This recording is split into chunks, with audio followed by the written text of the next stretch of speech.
Hey, boys and girls, Doug Giles here, little warriors, Rich. And Wildmen. What's up, Doug Giles? You are a Wildman. You're a warrior and a Wildman. That's what's up, man. A man card. What? It's a man card, damn it. The heck are you holding there? Well, Rich, I believe you're the one who spawned this. It's the Warriors and Wildmen man card. Courage, character, legacy, and on the back of it, it says do epic shit. And if you don't like epic shit, we've got do epic stuff. And Rich, it's available stuff version to the Warriors and Wildmen. Yeah, the Warriors and Wildmen subscriber, the listener. If they want a man card, and it's made out of metal. Steel, Doug. Metal. That's steel. How's that feel in your hand? Steel. It's a one-way ticket to midnight. Yeah. Colin, heavy metal. Man card right here. And Rich, I think we're going to run with this man card because we've got a little scheme for the Warriors and Wildmen listener. Oh, yeah. Every time that they defeat temptation, every time they do some epic thing for God and man, we're asking for the Warriors and Wildmen subscriber who has the Warriors and Wildmen metal man card to do what, Rich? To take a hammer and a chisel or a screwdriver and smack a dent in that thing, man. Make a scar on that card. Every time you do something epic, every time you defeat a demon, every time you say no to stupidity, every time you take a bold stand for Christ, or you love your wife more, you love your husband do more, something you love epic on your with kids. your kids, yeah. Yeah, I mean, just whatever it is to where you know that you were obeying the high call of God in your life. Ding this little baby. Yeah, Ding baby. It. And Doug, I love what you said. # scar the card. That's going to be where people are going to be able to send their testimonies about awesome stuff. And man, we want those things to be tore up in our wallet, right, Doug? Yeah, we want it to be a jagged little card, man. So the man cards should be on the warriorsandwildmen.com website today, hopefully, God willing. And you've already got several people to give it, or several people who've received it. Yep. And Rich and I, we want to see testimonies. We want to see beat up cards. Yes. We want you to point to a dent and say, you see that right there? That's when I said no to my gluttonous appetite or a cowardice spirit or some kind of thing that wanted to make me be rude to some waitress and show that I'm right. And instead, common sense and the Christ's love hit me in the back of the skull, and I was nice to her, and I gave her a bigger tip than I thought I would.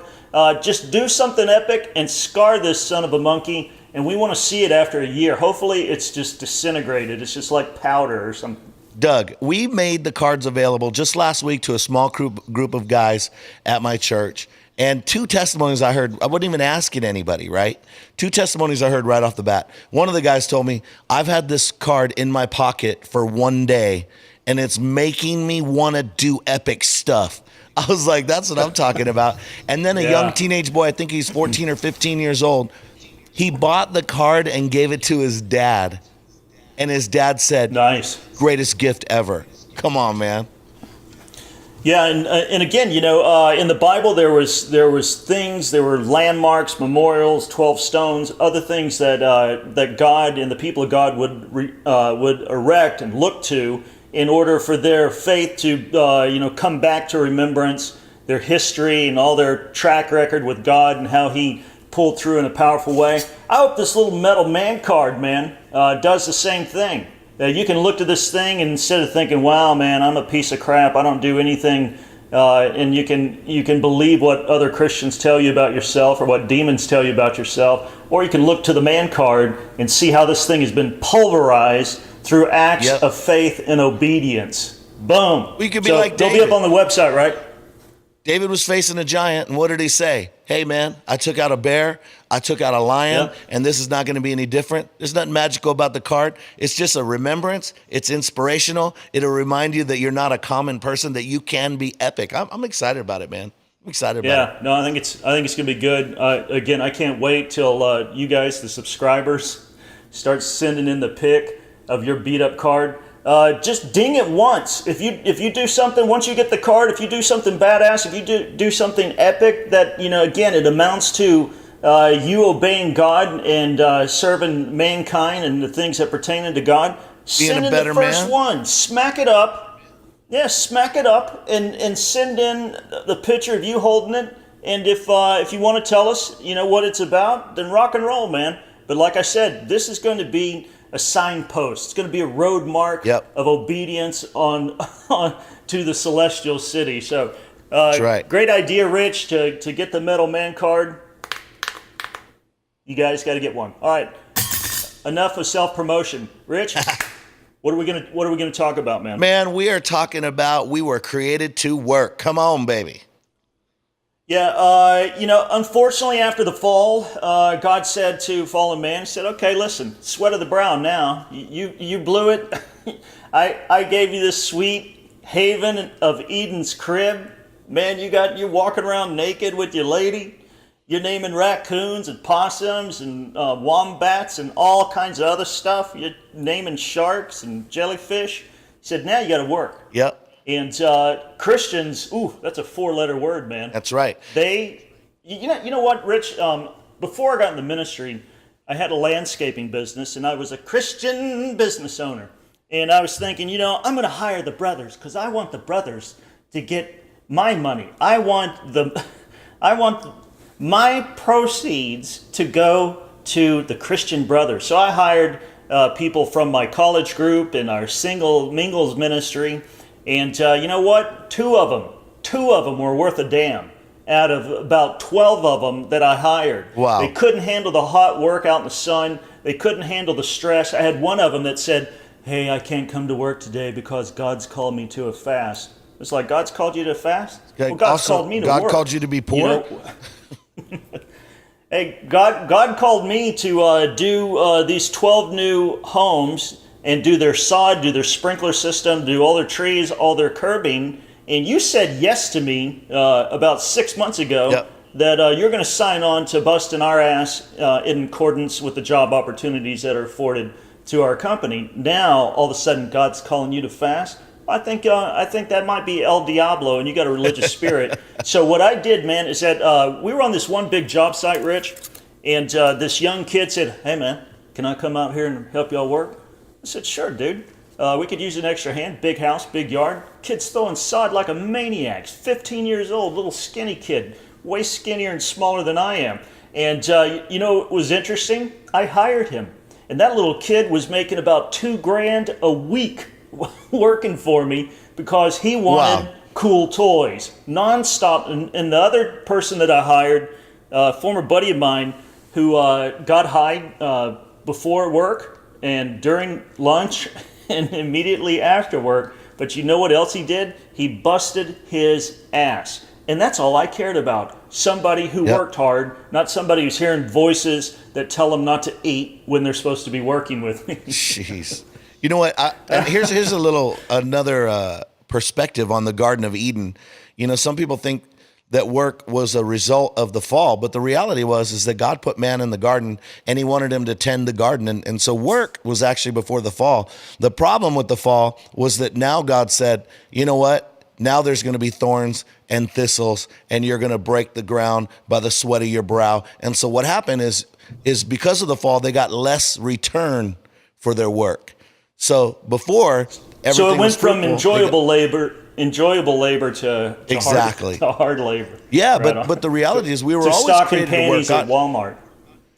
Yeah, no, God never intended for us to not work, right? Like He's always, even when we read in the Bible, 6 days you shall work, 7 days seventh day you shall rest, and so we're supposed to work. It's not a bad thing. It's actually a gift to you. It's a blessing to you. I remember I was talking to a young guy one time, and he told me, he said, he's like 21 years old. He goes, "Man, I'm really depressed. I'm having a hard time." And I said, "Well, what you need to do is you need to get a job."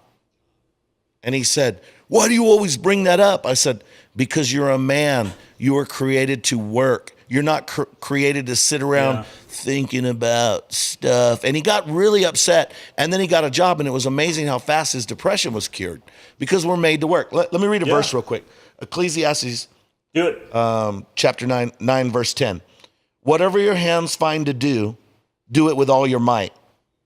For in the realm of the dead, where you're going, there's neither working, nor planning, nor knowledge, nor wisdom. So basically, when you're dead, you ain't gonna be able to work. We got one time to do it. It's right now. And whatever your hands find to do it with all your might. And I think if people claim to be a Christian, you should work as hard as you can. You should do it the best that you can.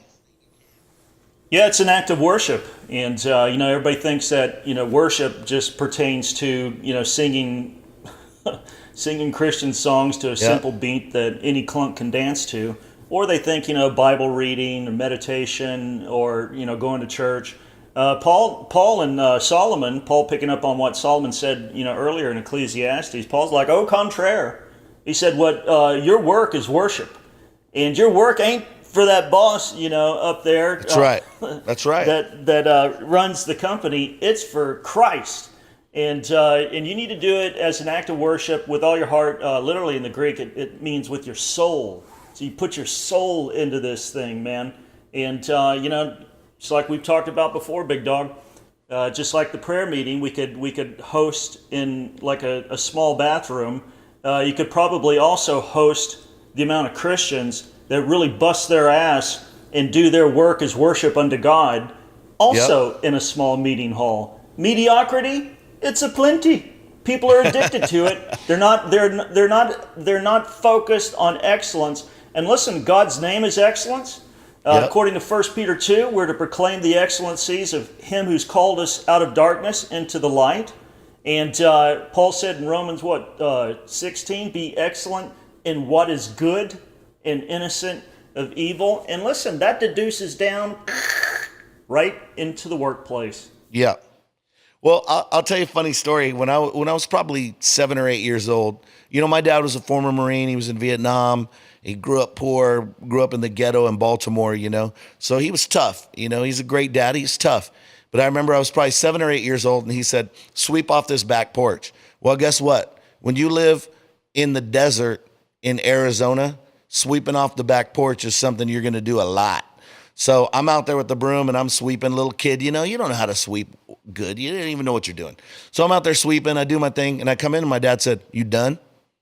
I said, yeah. And he goes, well, let's go take a look at it. And I thought, well, I did it. What's the problem? And went out there and he goes, what's that? What's that? What's this right here? What's that? And then he kicks a chair over. He's like, look at the dirt under this chair. What's that? And I'm like, what the heck is he doing? And he looks at me, Doug, and he says this, would you put your name on this?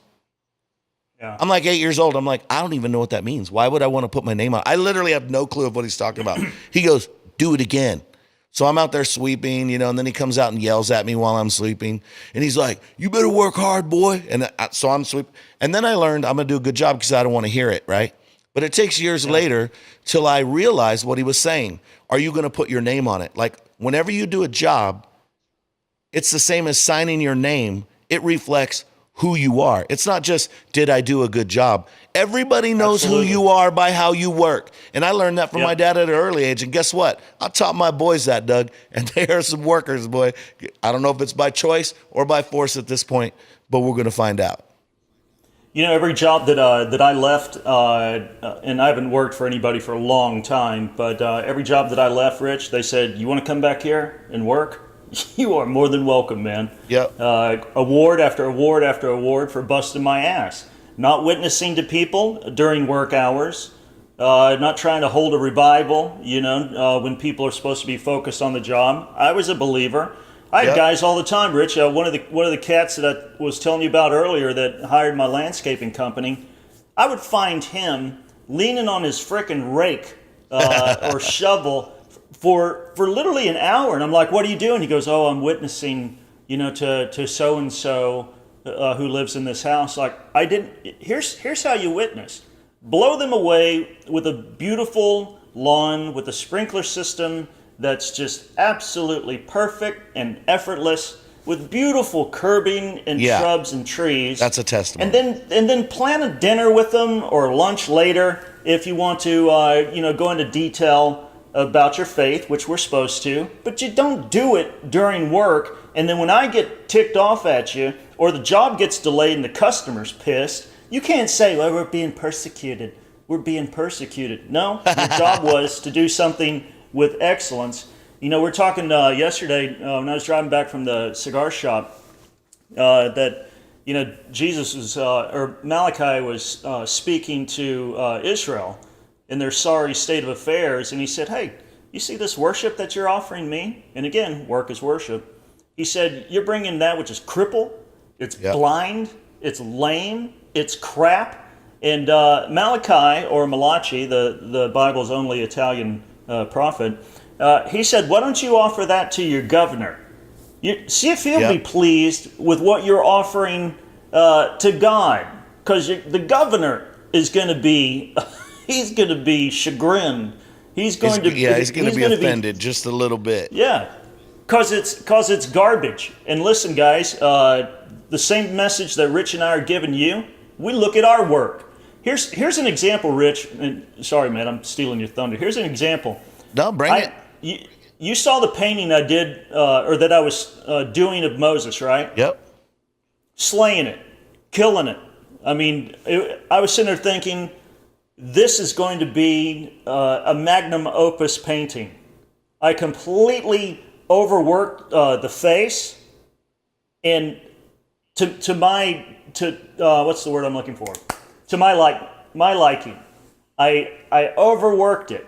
Now, I probably could have sold it for $10,000, but you know what? It didn't please me, my standards. I knew that I could do more. I knew that I would just be fobbing off something, and I painted over it. It's over, it's over there right now, and it's completely white because I didn't want to put out something with my name on it that wasn't screaming, holy crap.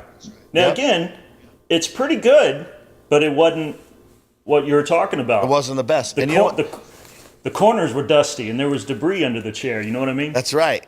And you don't want to put your name on it. So we got 5 points, Doug. Number 1, we've already covered work for God. Colossians 3:22 says, slaves, obey your earthly masters in everything, and do it not only when their eye is on you to curry their favor, but with sincerity of heart and reverence for God. And so we're supposed to work with a right heart and an attitude out of, not like a lot of guys do, the boss is watching, we work hard, boss walks away, we stop working, right?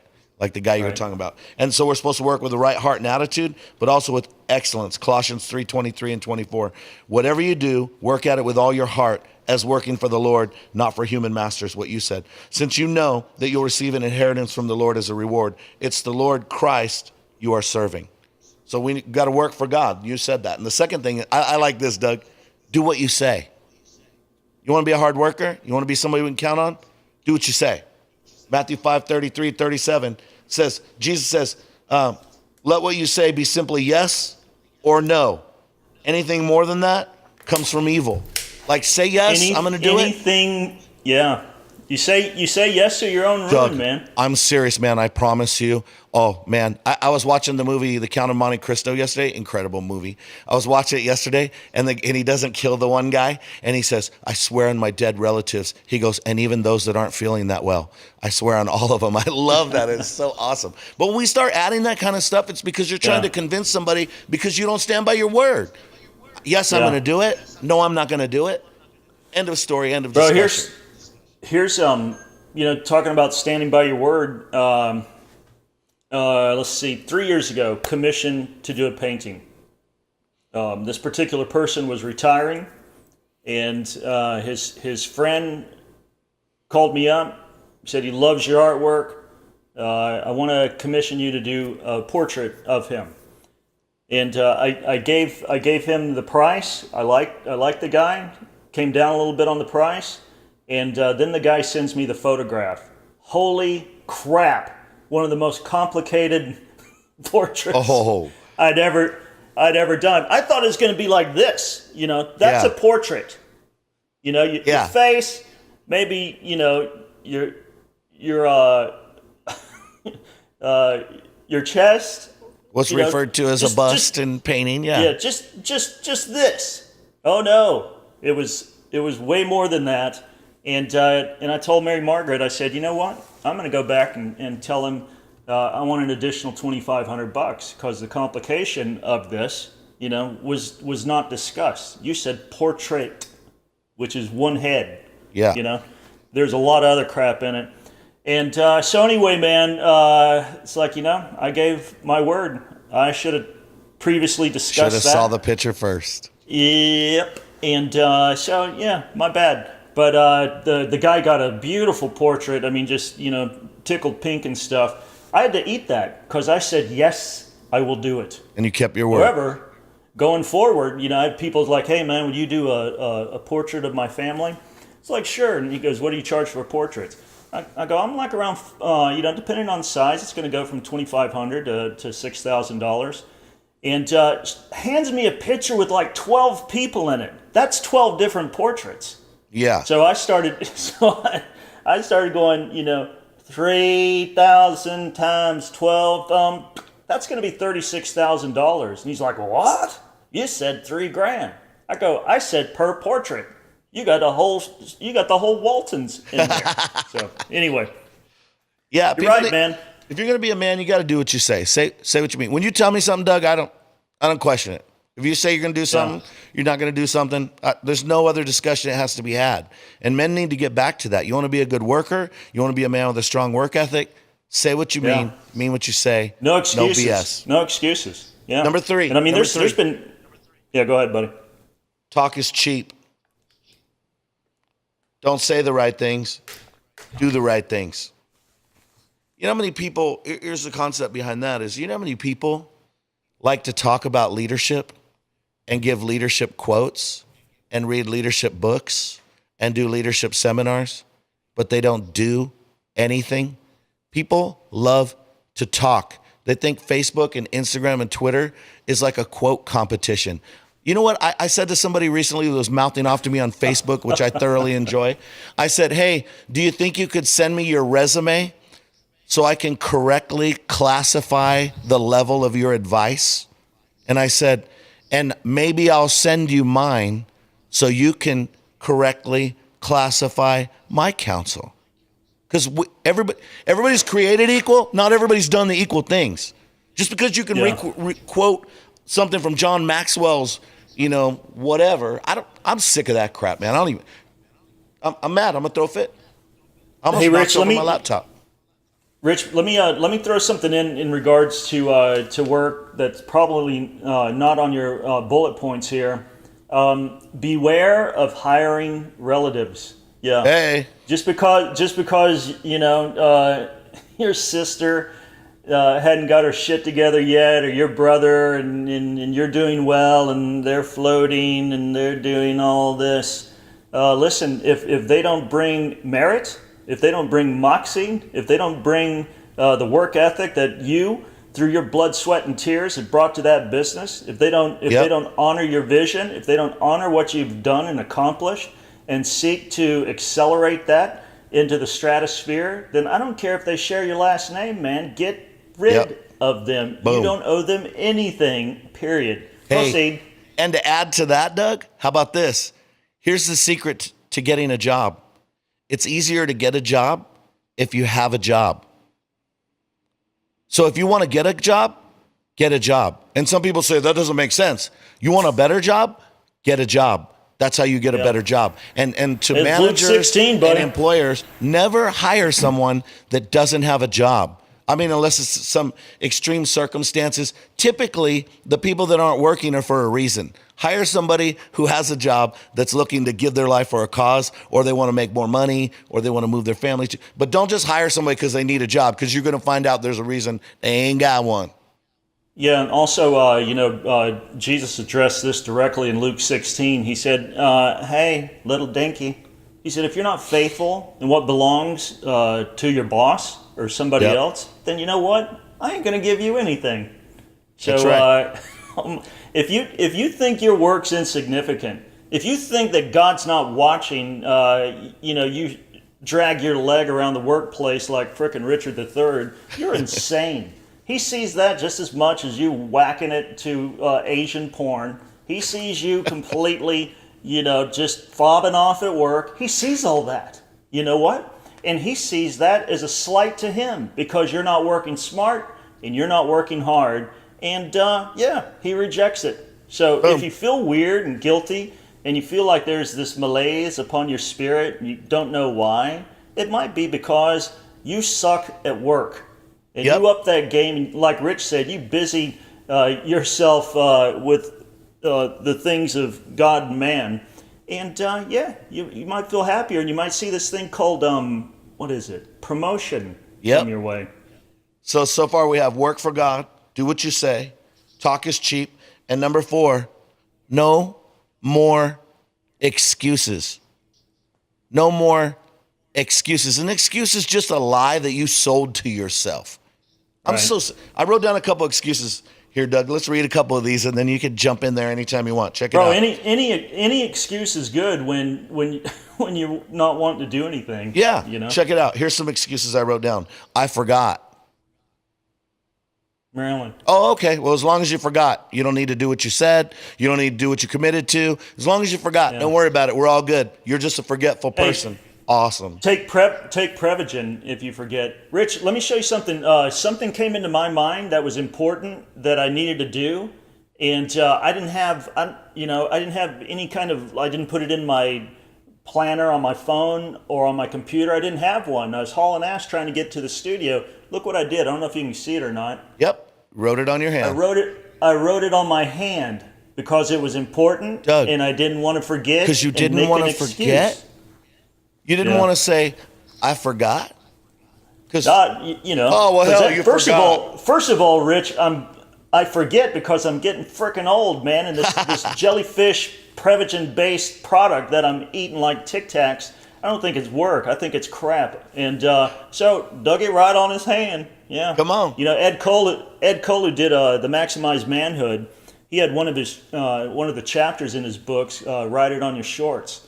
He's telling a story about where he couldn't find any paper, so he frickin' wrote what he had to do on his underwear so he wouldn't forget. I keep stuff by my bedside all the time, to write thoughts down, because if not, just like you said, you're going to be singing the song of the excuse maker, yes, which is a characteristic of the loser. The second one is, I got busy. I got busy. That's an excuse, Doug. I got too busy to do what I said. I got too busy to do what I committed to. I got busy. A lot of times I got busy means I was sitting there messing around on Instagram, or I was on Facebook, or I was watching TV, or I was sitting there staring off into space. What the hell are you talking about? You got busy. You know what? I always tell people, they say, well, I don't want to become a workaholic. And I tell them, you're safe, brother. You're definitely safe. Yeah. How about this one? I didn't understand the task or know what to do. Have you ever heard of this thing called a question? Yeah. How about this? Ask. I didn't know what you wanted me to do. That's a good one. Do you speak English? Well, what it is it takes. Oh, it's your fault, Rich. Yeah, it flips it. My son, he probably won't get mad that I said this, but I asked him to do something, and I said, why didn't you do it? He goes, well, it doesn't matter. Nothing's good enough for you anyway. And I said, whoa, hold on a second. I said, Luke, so what you're telling me is that I asked you to do something, you just didn't do it. And somehow you flipped it on me, and it's because I'm a perfectionist and nothing is good enough for me. I said, what areas of your life are they that are approaching perfection that I'm not happy with? And he was looking at me, and I said, my hair. I said, see how you did that? His hair is pretty awesome. We're going to get it cut today. But check this out. He's got a rug up there, man. That thing's got everlasting life.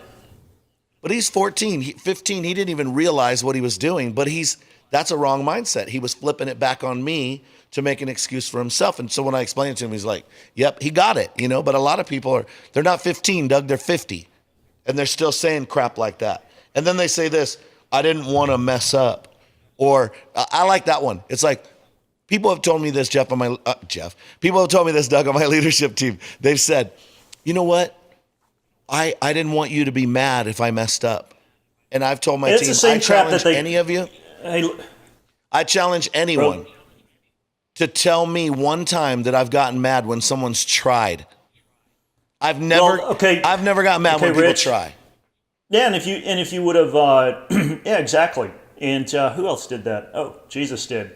When he's doling out the talents, like here's you 1, here's you 5, here's you 10, and the one with ones like, I knew that you were an exacting man, and that you reap where you don't sow, and you sow where you don't reap, and so I went and hid my talent. And Jesus said, you wicked, unfaithful slaves, so give me what I gave you. And you see that guy over there who's busting his ass and he's got more to do than you do? He said, I'm going to give it to him. And he cast that worker into this place called outer darkness. Outer darkness. And Rich, I don't know what that means in the Greek, but I'm guessing that it's not good. I'm guessing that it's outside of where the light is. Yeah, but here's the thing. Going back to what you were saying is, they're like, Rich, I know that you are a perfectionist and that you're a hard taskmaster. That's the same stuff that Christ used in that parable. Yep. I knew that you're an exacting man. And Jesus didn't say, no, I'm not. I'm full of grace. You just run on now. He's like, yeah, so? Yeah. Hey, Doug, check this out. This is a perfect lead in to people's attitude about church. They're like, well, tell me about that guy. Well, he comes every week. He's faithful. He comes every week. He doesn't do anything. He doesn't serve. He doesn't help anybody. He doesn't contribute. But we call him faithful. What the church calls faithful, Jesus calls wicked and unprofitable. We have a different measuring stick, right? Check this out. I like this one. They say, well, I was going to do it, but I was waiting for, and that could be an email. I was waiting for a phone call. Or they'll say this too. Well, this person was supposed to do that, so I was waiting on that. You know what? When you have a responsibility, it's your job to follow up. We're not waiting on anybody because it's an excuse. You're passing it off, right? And then I was planning on, or I was going. Some people plan to plan. They literally say, you know what? I was planning on having a meeting to plan what you asked me to do. Like I gave this guy a job one time, Doug, at the church because he's a loser, right? People get mad, say people aren't losers. Yeah, some people are, sorry. So there's a wall at our church, and I said, you know what? This guy can't do anything, can't get anything done. I'm going to give him a win. Let me help him win one. Here's a wall in our church. It's a big wall on the inside. I said, I want you to paint it red. Here's the color red that I want. I handed him the thing, Doug, to show him the color. I said, primer the wall, paint it red. Here's a credit card to buy all the materials. Here's a team of people to do it. 2 weeks later, Doug, I walked into that kid's sanctuary, and he was sitting there with a group of people having a meeting about it. I said, you're off. I literally yelled and called another leader right in front of him. I said, take this team of people, get in the truck. And you know what he was talking to him about, Doug? Which shade of this color do you like? I already told him the freaking color. I told another dude, get in the truck right now, drive and go buy the paint. I want paint on this wall. I want it done tonight. He leaves. You're and so then mean. He calls me on the way there and he goes, I just want to let you know, we can get it done tonight, but I'm going to need guys to be there until 3 a.m. He said, I'm good with that, but I'm just letting you know, this is not a 15-minute job. We're going to be there till 3 a.m. And if you're cool with that, I'll work with the guys. I said, that's what I want. Doug, that wall was painted in less than 12 hours from the time I told the other guy to do it. The other guy had weeks and couldn't do it. You know what? He's not a finisher. He can't finish anything. Yeah, and meetings are the reason why a lot of stuff never happens in life. Yep. Hey, talking about excuse makers, Proverbs 26 verse 13, the sluggard, the lazy person says, there's a lion out there in the road, and he's roaming the streets, and a fierce lion. And here's the thing that, as opposed to the non-fierce lions that proliferate northern Africa world. during that day. Here's the interesting thing about that, because that sounds like a legit excuse, because I've hunted lion, I've been around hunted 4 of them, and it's interesting. And so here's the excuse maker, the guy who's not worth his salt in regards to work. He'll paint something really extreme out there, thinking that that'll excuse him, and why he's let off the hook of why he should do his duty. And Solomon penned that little golden nugget to let all of us know that these highfalutin excuses of extreme danger and why you didn't do what you did doesn't let you off the hook for being a sluggard. That's right. I mean, David could have said that when the lion came to get Jesse's sheep. Yep. It's like there is a lion, and he's eating frickin' mutton right now. So what do? I kill the lion. That's right. That's awesome. Hey, check this Still out. lying. This is another one I like. When you give somebody a task and they say, well, I asked you or I emailed you and you never got back to me. So you delegate something to somebody, they literally turn it around and they put it back on you for not following up. And then now they're in the safe, they're in the clear because I asked you and you didn't follow up. Oh, I'm sorry. I thought the whole time when I delegated something to you that you were going to lead it up, head it up, make it happen, get it done. I didn't know that I was going to get back involved in it. If that was the case, I could have skipped ever talking to you. I could have got it done myself in less time that it takes to have a conversation with you about it. But people will always do that. Here's another thing for bosses and business owners is that kind of excuse making, that kind of slacking that Rich and I are talking about. And again, especially if it's your relative, man, you better purge that from your company if you want your bottom line, to increase, because that stuff will spread to other workers, man. And just like the Spirit of God spreads, so does spirit of fear and excuse-making spirits. Yep, just permeate the company. Number 5, last one. You ready? You're going to like this. Do it. Be a finisher. Be a finisher. Check out this quote. This quote's from Heidi Grant, PhD, social psychologist, which means she went to school for a long time to say cooler stuff than us. But check this out.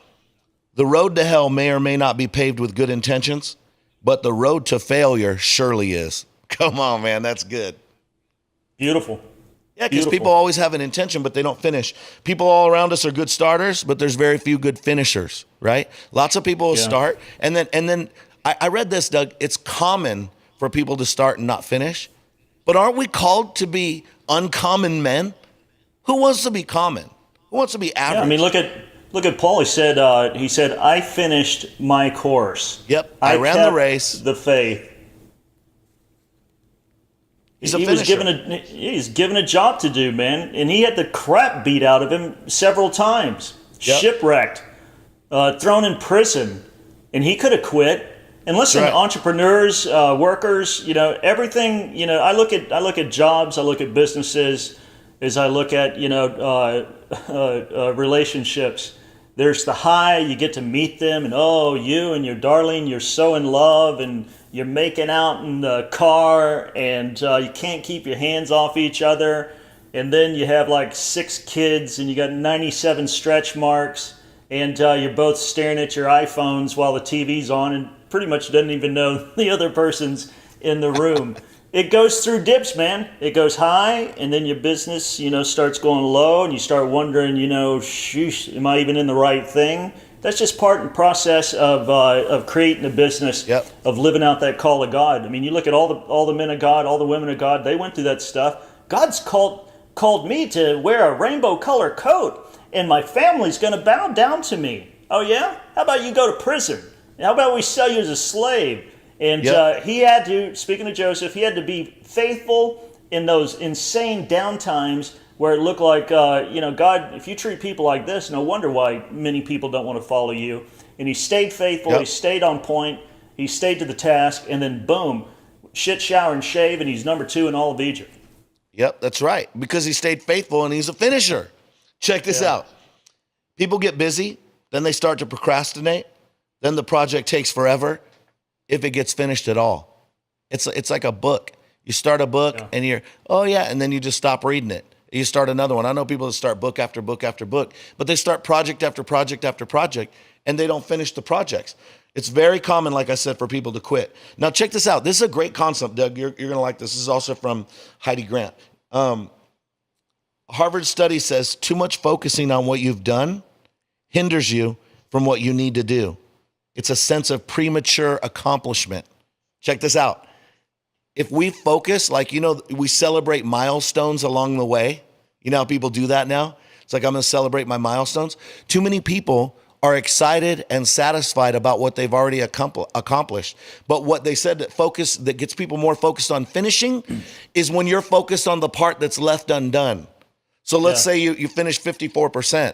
You congratulate yourself that I finished 54% of this book or 54% of this project, when you should be saying, I have 46% more to go. And so, okay, congratulations, move on.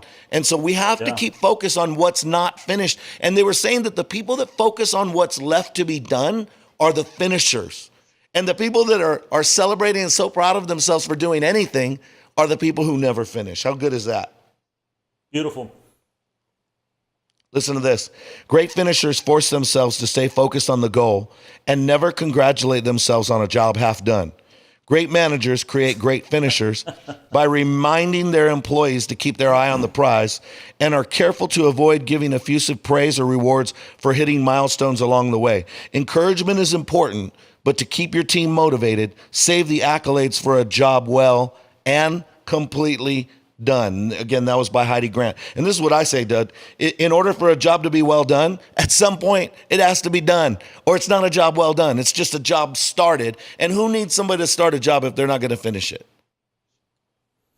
So in summation, Warriors and Wild Men, show up on time, stay off social media unless your job is social media, you ass clown. Don't call in sick because unless you have Ebola. How's that? Yeah. And because your cat's sick, don't call in sick. Don't tell anybody you have a cat. Be a man with a plan. Yeah. Don't waste your company's money. Make your company as much money as possible. Yeah. And always think how you can better the company. Boom. Oh, that's good stuff. Hashtag boom. Hashtag boom. Good what stuff. do they need to do, brother? They need to go to Warriors and Wild Men, subscribe to the podcast, rate it, review it, like us on Facebook, leave us a comment. We always try to answer back, talk to you guys. We like hearing ideas. And then get the man card. Oh, man, it's available right away. Get the man card. You're going to need it. It's inspiring. Get it for a friend. Get it for a son. Get it for your dad. Get it for your grandpa. He could probably take it and tell you stories about being a man. Get the man card.